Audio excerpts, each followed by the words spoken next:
seja o nome do Senhor para todo o sempre. Vamos abrir comigo a palavra do Senhor. Glória a Jesus.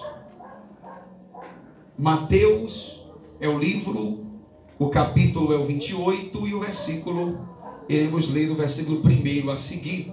Lembrando que nós retornamos hoje com a escola bíblica e graças a Deus foi uma bênção, e na semana que vem vamos ter um quadro maior do que esse pela fé, amém? O quadro ficou muito pequeno aí, né, para o tamanho que vamos comprar. Em nome de Jesus, Deus nos dará condição para comprarmos um quadro grande para poder colocarmos aí nessa parede para a nossa escola bíblica do próximo domingo às 8 da manhã.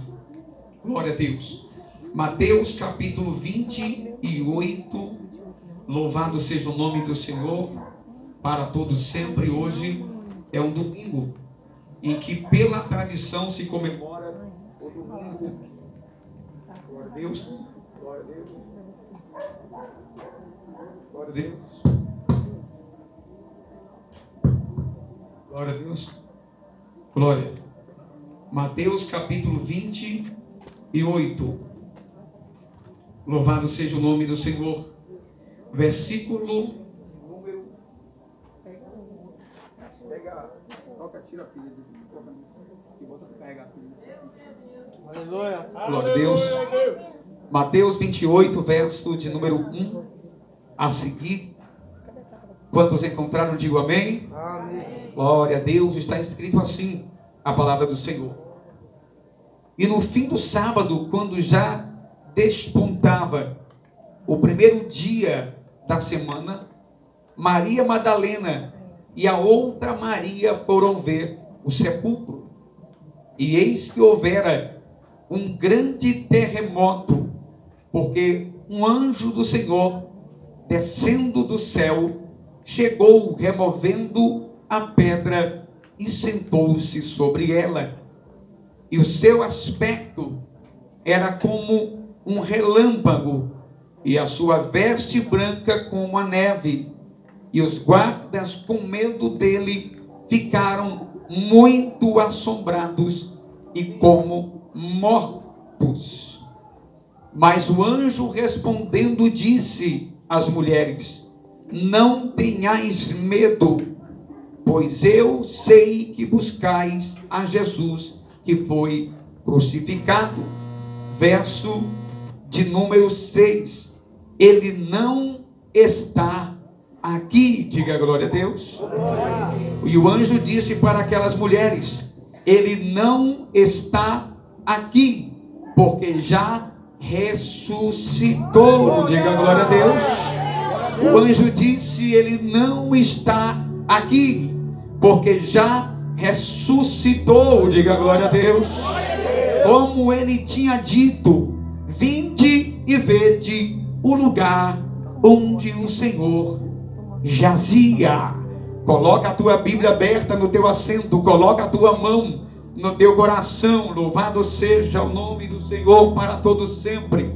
Exaltado seja o nome do Senhor. Jesus Cristo, aquele que foi morto, sepultado, mas que ressuscitou ao terceiro dia. Louvado seja o nome dele para sempre. Senhor Deus e Pai que está no céu, nos colocamos na tua santa, bendita e maravilhosa presença nessa noite. Meu Deus, com temor e tremor no nosso coração, estamos preparados para ouvir a tua palavra, aquela que tanto precisamos ouvir nessa noite, Pai. Quem sabe não aquela que queremos, mas aquela que precisamos. Certamente o teu Espírito Santo ministrará nos nossos corações nessa noite. Fala com cada um de nós através da tua palavra. Manifesta o teu poder mais uma vez, em nome de Jesus. Diga amém. Diga glória a Deus. Toma o teu assento em nome de Jesus.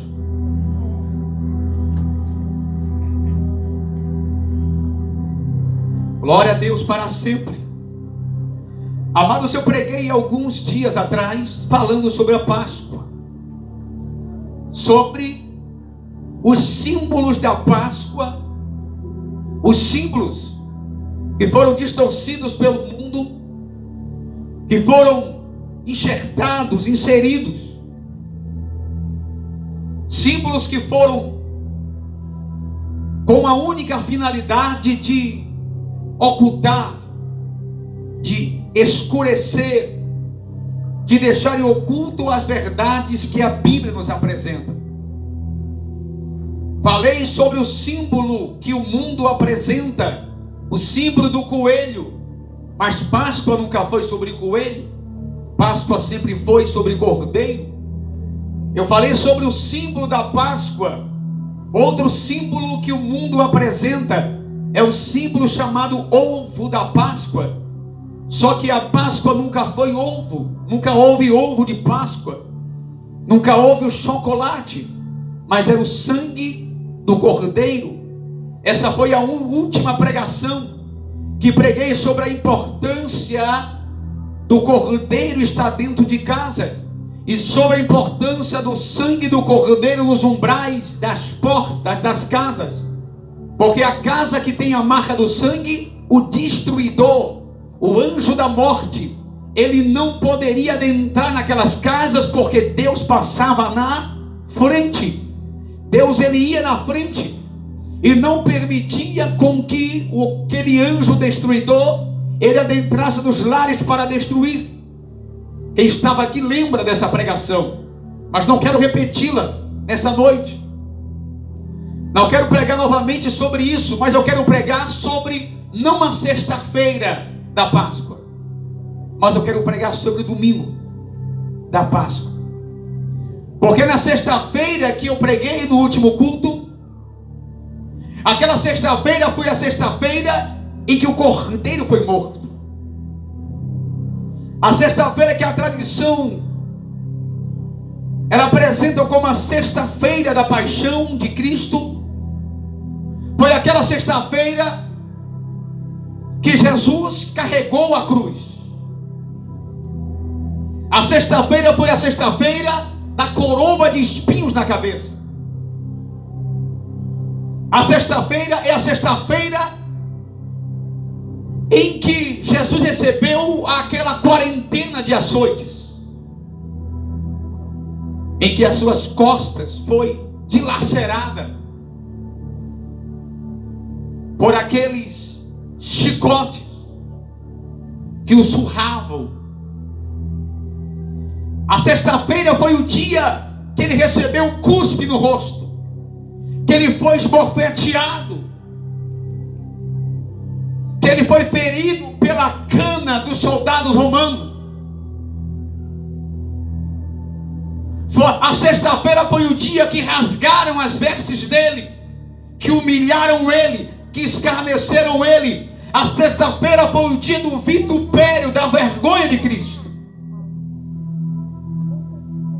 A sexta-feira foi o dia que o sangue dele foi derramado, que colocaram sobre ele uma cruz pesada, mas tão pesada, e ele estava desgastado, mas tão desgastado, fadigado, mas tão fadigado, que quando ele carregava aquela cruz no local chamado Via Dolorosa, até hoje lá em Jerusalém, de dentro de Jerusalém até passando os portões para fora, para um lugar chamado Monte Caveira ou Gólgota, quando Jesus vai levando aquela cruz em direção ao Gólgota, o peso da cruz é tão grande, o cansaço que ele sente é tão grande, porque ele não havia dormido a noite inteira, sendo escarnecido, já havia sangrando desde o Monte das Oliveiras, desde o Getsemane, que ele já havia sendo prensado, porque o seu suor, a Bíblia diz que se transformava em grande gota de sangue. Ou seja, ele passa a noite perdendo sangue, amanhece o dia inteiro praticamente, quando a coroa de espinhos é colocada na sua cabeça, ele perde sangue. Quando ele vai tomar aquela quarentena de açoites, ele perde sangue, porque quando as suas costas começam a ser dilaceradas pelo açoite, o sangue começa a ser derramado ali. E quem entende um pouco de ciência aqui, quem entende um pouco de medicina aqui, sabe que quando o ser humano ele perde muito sangue, ele perde também a sua força, ele fica fraco. O ser humano, quando ele começa a perder sangue, ele começa a perder também a sua consciência. Eu já presenciei uma vez um menino jovem, um amigo meu, que foi esfaqueado, e logo após ele ser esfaqueado, o sangue começava a derramar, e ele começou a ficar fraco. Tivemos que colocar ele sentado em um lugar, porque quem perde sangue tem duas coisas que é certa que vai acontecer com ele. A primeira é que ele vai perder as forças, e a segunda é que ele vai ter sede. Isso são sinais de alguém que está perdendo sangue. Jesus, o primeiro sinal que ele sente porque estava perdendo sangue é que quando ele vai levando a cruz, não é que Jesus era fraco, não, é porque estava perdendo sangue e havia passado a noite inteira sem dormir, porque os soldados romanos passou a noite inteira importunando ele, vituperando ele a noite inteira, oportunando Jesus, de maneira que passou a noite inteira acordado, sendo escarnecido, humilhado. Assim foi a sexta-feira inteira. A sexta-feira inteira foi assim. E quando Jesus vai levando aquela cruz na direção do Gólgota, do seu sangue sendo derramado, em cada pisada que ele dava, o sangue ficava, a marca do sangue. Quando chega em determinado lugar, Jesus ele vai ao chão com o peso daquela cruz, por causa da fraqueza que sentia, pela quantidade de sangue que havia perdido. Jesus vai ao chão. Naquela sexta-feira, alguém olha, um dos soldados romanos olha, porque enquanto Jesus levava a cruz, uma multidão de um lado e uma multidão do outro lado contemplava o sofrimento dele. No meio daquela multidão tinha um homem, um certo Cirineu, estava ali no meio daquela multidão. De repente um soldado olha para Simão, o Cirineu, e diz, e conduz e constrange aquele homem a ajudar Jesus a levar aquela cruz, porque as forças de Jesus estavam se esgotando, as forças físicas estavam se esgotando, porque o seu sangue estava sendo derramado ali. O sangue, a vida, ele começou a doar por mim, por você. Não foi somente na cruz, não, foi desde o monte, desde o Getsemane, quando o seu sangue começava a ser derramado ali, ele já estava começando a doar o sangue dele por mim e por você. Quando lá, enquanto o seu suor se transformava em grandes gotas de sangue, como diz o relato bíblico, ali em 3 orações ele diz: Pai, se possível, passa de mim esse cálice. Por 3 vezes ele ora assim, mas quando ele continua a oração dizendo, mas que não seja feita a minha vontade, mas a tua, ele está dizendo, eu vou doar o meu sangue por ele, eu vou dar o meu sangue por esse mundo, eu vou dar o meu sangue, Pai. Eu sei que o cálice é amargo, eu sei que a cruz é pesada, mas não seja feita a minha vontade, mas a tua vontade seja feita em mim. Ali ele toma uma decisão, e ali ele começa a sangrar pela decisão que ele tomou. Ali no alto do Getsemane, uma escolha. Ele poderia dizer, não vou, não quero, desisto. Ele continuaria sendo Deus, só que nós estaríamos perdidos. Se Jesus tivesse desistido ali no monte Getsemane, ele continuaria sendo Jesus, ele continuaria sendo o Deus Filho, mas nós estaríamos perdidos. Mas ele diz, não a minha vontade, mas a tua vontade, Pai. E a tua vontade é que eu me entregue por eles, eu me entregarei por eles. E ali o seu suor começa a se transformar em grandes gotas de Você acha que faz muito por Jesus? É porque você não sabe o que foi que ele fez por você. Quando alguém começa a achar que está fazendo demais para Deus, é porque não percebeu ainda, que não faz ideia do que Deus fez por você.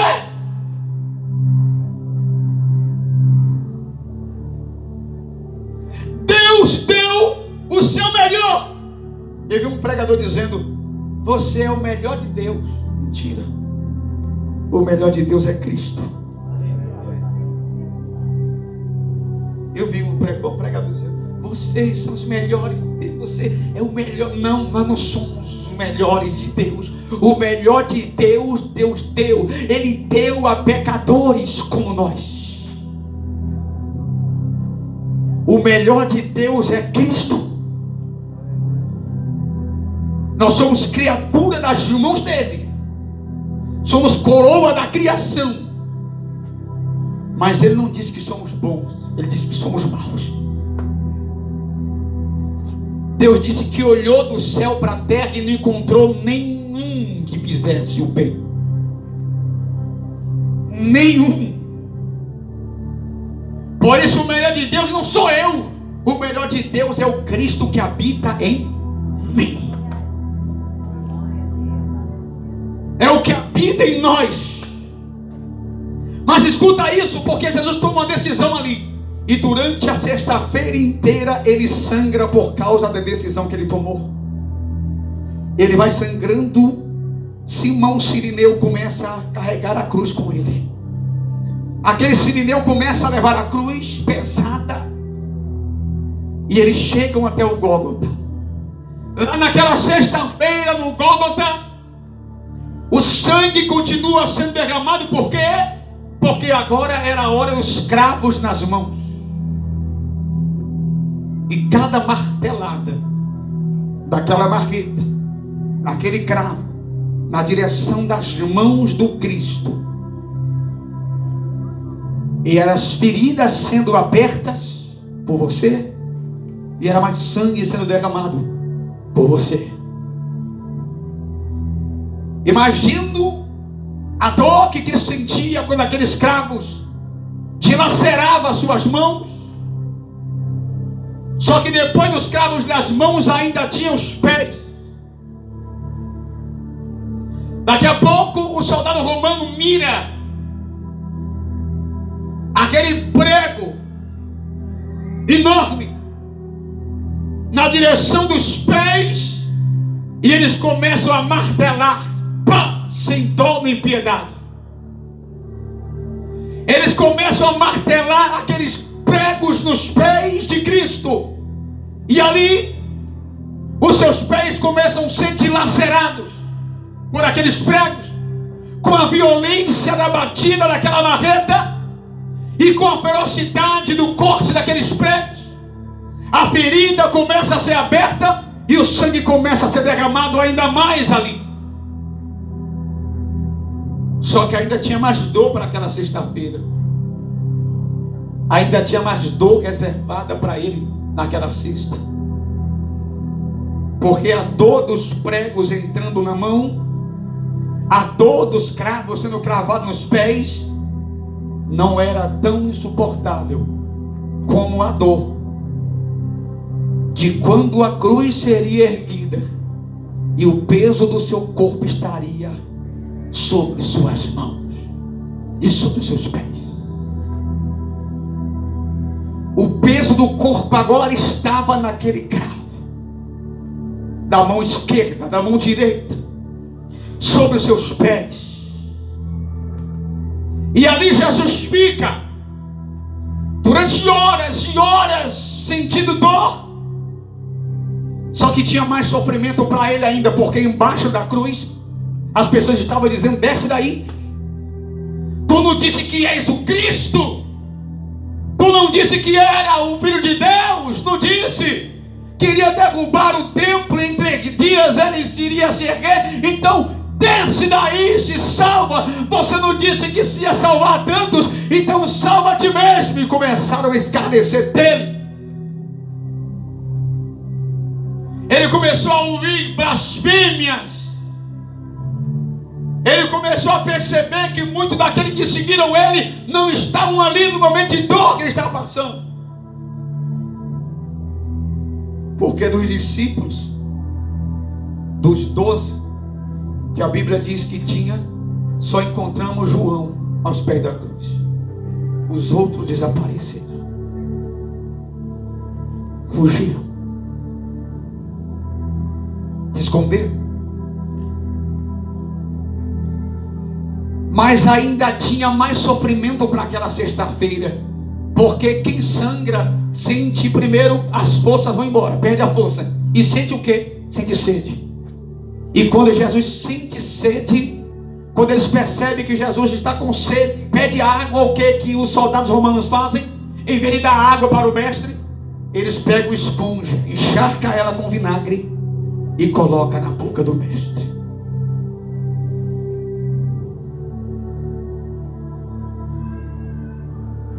E ali, quando está chegando a 9ª do dia, quando às 3 da tarde está se aproximando, quando está chegando a hora de ser consumada a morte de Cristo, dentre todo aquele contexto de ladrão da direita e da esquerda que eu não quero entrar, mas próxima à 9ª hora, Jesus ele vai clamar: Eli, Eli, lama sabachthani. E quem estava perto da cruz ali não entendia, pensaram: ele está chamando por Elias, ele está clamando por Elias. Mas na verdade Jesus clamava na língua aramaica, dizendo: Deus meu, por que me desamparaste?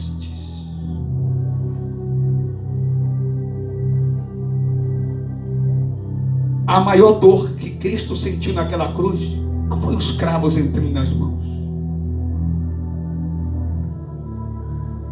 Não foi. A maior dor que Cristo sentiu naquela cruz não foi a coroa de espinho que estava sobre a sua cabeça. A maior dor que Cristo sentiu naquela cruz foi quando ele percebeu que o Pai, por causa dos pecados que havia sido colocados sobre ele, havia o desamparado naquela cruz. Você não vê ele gritando quando o cabo entra na mão. Ele aguenta. Você não vê o relato bíblico dizendo que Jesus gritou quando os cravos entraram nos pés. Você não vê o relato bíblico dizendo que ele gritou, que ele clamou quando a coroa de espinho foi colocada na cabeça.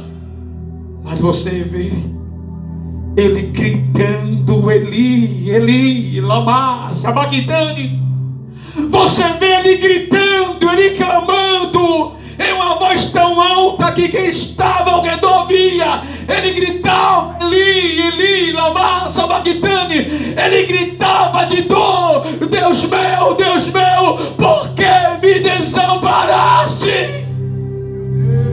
Porque a maior dor que ele sentiu naquela cruz não foram os cravos, mas foi ver o seu Pai o desamparando por causa dos pecados que foram colocados sobre ele naquela cruz. E sabe de quem era aquele pecado que ele recebeu naquela sexta-feira? Era meu e era teu, era nossos pecados. Jesus suportou além da cruz por nós, porque o cálice ali não era a cruz. O cálice era ser desamparado pelo Pai. O cálice foi o peso de ver o Pai o desamparar. É como já preguei isso uma vez, tentei explicar simbolicamente, mas não dá. Nós não podemos explicar isso. Eu expliquei mais ou menos dizendo: é como se arrancasse um membro do nosso corpo, a força. É como porque Deus Pai, Filho e Espírito Santo são três, mas são um. É como se naquela divisão, quando o Pai virasse as costas para ele, é como se arrancasse com toda a violência uma parte do corpo dele. Era a hora de beber o cálice. Porque Isaías diz que o braço do Senhor não está encolhido para que não possa salvar, nem os seus ouvidos para que não possam ouvir, mas os vossos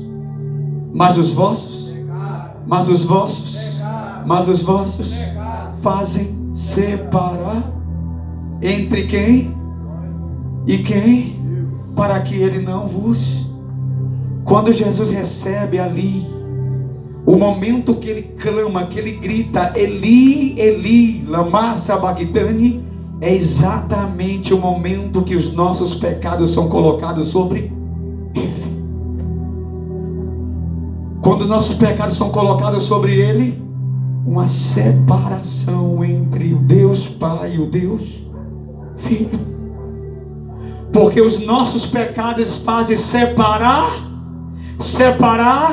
entre nós e o nosso Deus. Naquele momento Jesus, ele foi separado do Pai.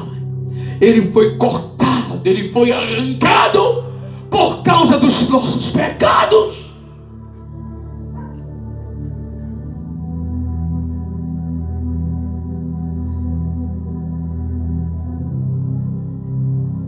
Aí quem estava embaixo dizia, aí está clamando por Elias, sem saber que ele estava sentindo a maior dor por causa deles.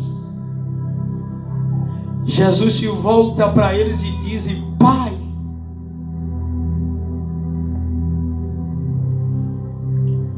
não impute sobre eles esse pecado. Jesus gritando de dor, e eles blasfemando de Jesus, escarnecendo de Jesus. Olha, Pai, não impute sobre eles pecado, eles não sabem o que fazem. Eles não sabem o que fazem. Aquela sexta-feira foi assim, igreja. Até o momento que ele clamou naquela cruz e disse, tetelestai, está consumado. Nas tuas mãos eu entrego o meu. Nas tuas mãos eu entrego o meu. E a Bíblia diz que ele expirou.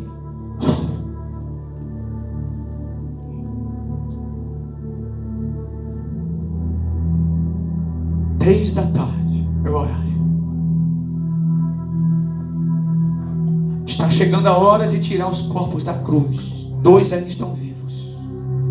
As pernas são quebradas. Quando chega em Jesus, uma lança para confirmar que ele está morto, transpassa ao seu lado uma lança enfiada. Quando aquela lança é puxada de volta, água, sangue e água, como sinal que não havia mais sangue. E se não há mais sangue, não há mais vida, porque no sangue está a vida.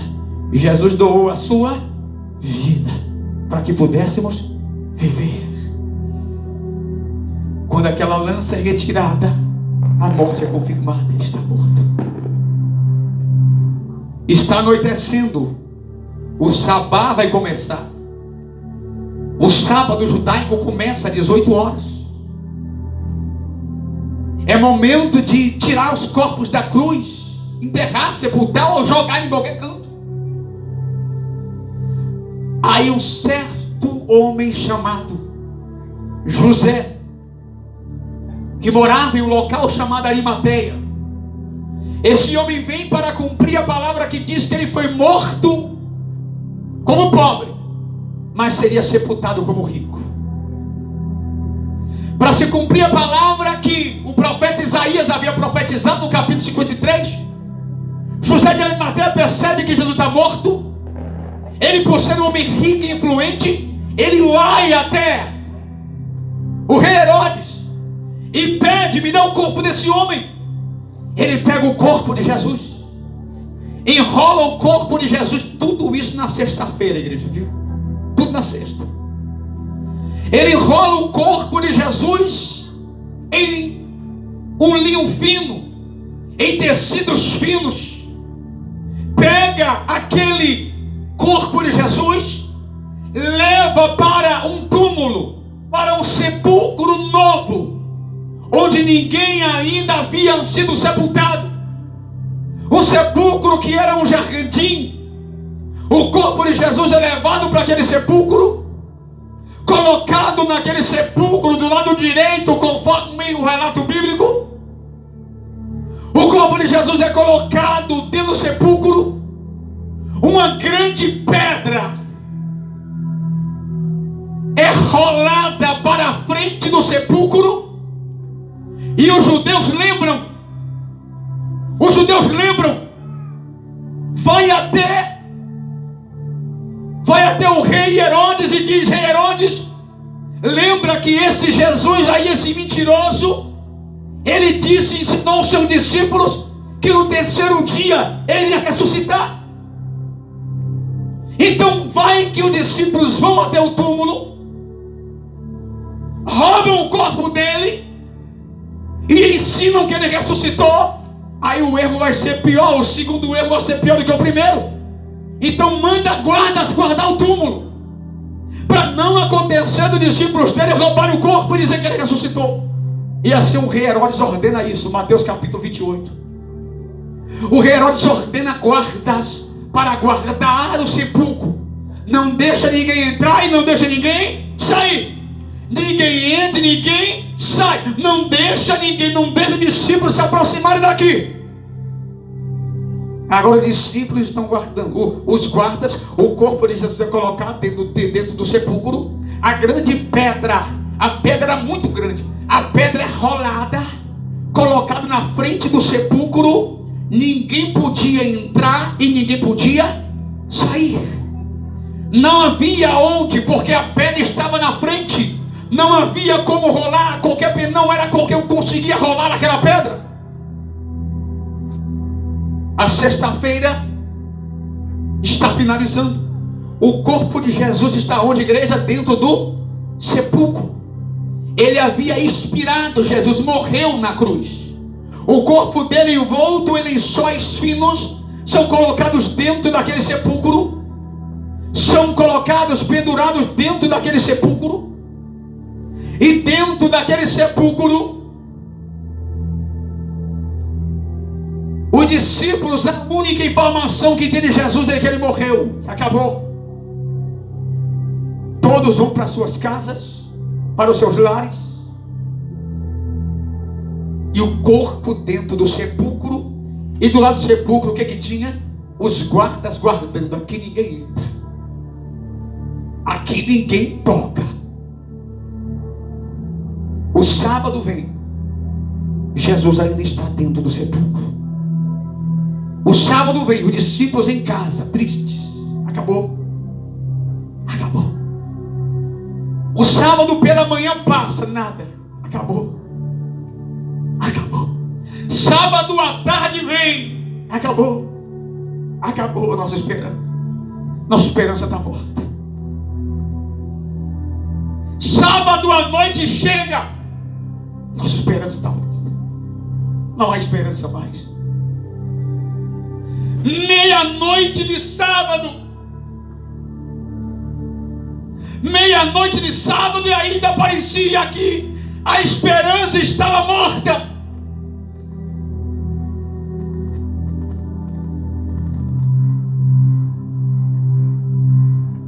Mas o domingo estava chegando. O domingo estava chegando.